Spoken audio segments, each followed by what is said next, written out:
ဒီဗီဒီယိုထဲမှာပကံမျိုးရဲ့အကြီးမားဆုံးအထူးဆုံးနဲ့အမှန်ဆုံးသမိုင်းတစ်ခုကိုပြောပြသွားပါမယ်။ပကံမရပေါင်း2000ကျော်ထဲမှာအထူးဆန်းဆုံးလို့ခေါ်နိုင်တဲ့ဖျားတဆူဆိုရင်တော့ဓမယန်ကြီးဖျားပါပဲ။ပကံမြေပြင်ကိုအပေါ်ကနေကြည့်လိုက်ရင်ဖျားပထိုးပေါင်းများစွာထဲမှာအရွယ်စားရအကြီးဆုံးတဆူကထင်ရှားလာပါတယ်။ဒါဟာဓမယန်ကြီးဖျားပါ။ဒါပေမဲ့ဒီဖျားကြီးရဲ့နောက်ွယ်မှာလူသိနေတဲ့တမိုင်းလွတ်ဝက်ချက်တစ်ခုရှိနေပါတယ်။ဓမယန်ကြီးဖျားကိုစနိယာစုအတွင်းနရတူမင်းမှာတိဆောက်ခဲ့တာပါ။နရတူမင်းဟာပကံရာဇဝင်ထဲမှာအကျန်းဖက်ဆုံးမင်းတစ်ပါးအဖြစ်မှတ်တမ်းတင်ထားပါတယ်။တော်ဝင်အာဏာရဖို့မိမိအဖေကိုယ်တောင်တတ်ခဲ့တယ်လို့ဆိုကြပါတယ်။တချို့ရာဇဝင်များအရအကိုကိုပါဖက်ရှားဖက်တယ်လို့လည်းပြောကြပါတယ်။အဲ့ဒီလိုသွေးစွန်းသမိုင်းကြောင့်သူ့ကိုကလေးမင်းလို့ခေါ်ခဲ့ကြပါတယ်။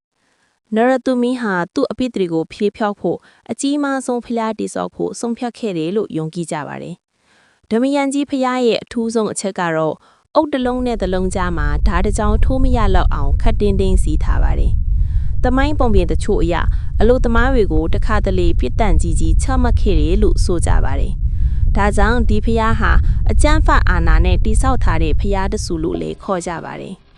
ဓမယန်ကြီးဖျားအတွင်းပိုင်းကိုသွားကြည့်ရင်တချို့လမ်းကြောင်းတွေကိုအုတ်နဲ့ပိတ်ထားတာတွေ့နိုင်ပါတယ်။ဘာကြောင့်ပိတ်ထားတာလဲ။တချို့ကဘရင်ကိုတတ်ဖို့ကြိုးစားသူတွေကြောင့်လုံခြုံရေးအတွက်လှုပ်ထားတာလို့ဆိုကြပါတယ်။တချို့ကတော့ဖျားမပြီးဆုံးရင်နရတူမင်းတက်ခံရလို့တိဆောက်မှုမပြီးဆုံးခဲ့ဘူးလို့ယူဆကြပါတယ်။နရတူမင်းရဲ့အဆုံးသက်ကလည်းလှုပ်ဝက်ဆန်ကြပါတယ်။သမိုင်းတချို့အရသူဟာနိုင်ငံခြားတန်တမန်အဖြစ်ဝင်ရောက်လာသူများကတက်ဖြတ်ခဲ့တယ်လို့ဆိုကြပါတယ်။အဲ့ဒီအချိန်ကစပြီးဓမယန်ကြီးဖျားတိဆောက်မှုရပ်တန့်သွားခဲ့ပါတယ်။ဒီနေ့အထိဓမယန်ကြီးဖျားဟာပကံမှာအမှောင်ထုအများဆုံးနဲ့တိတ်ဆိတ်ဆုံးဖျားတဆူအဖြစ်ခံစားရပါတယ်။နေရောင်ကြချိန်မှာအနီရောင်အုပ်များပေါ်တောကအရိပ်တွေလင်းလက်နေတဲ့အခါသမိုင်းတစ်ခုပြန်လဲအသက်ဝင်လာသလိုခံစားရစေပါတယ်။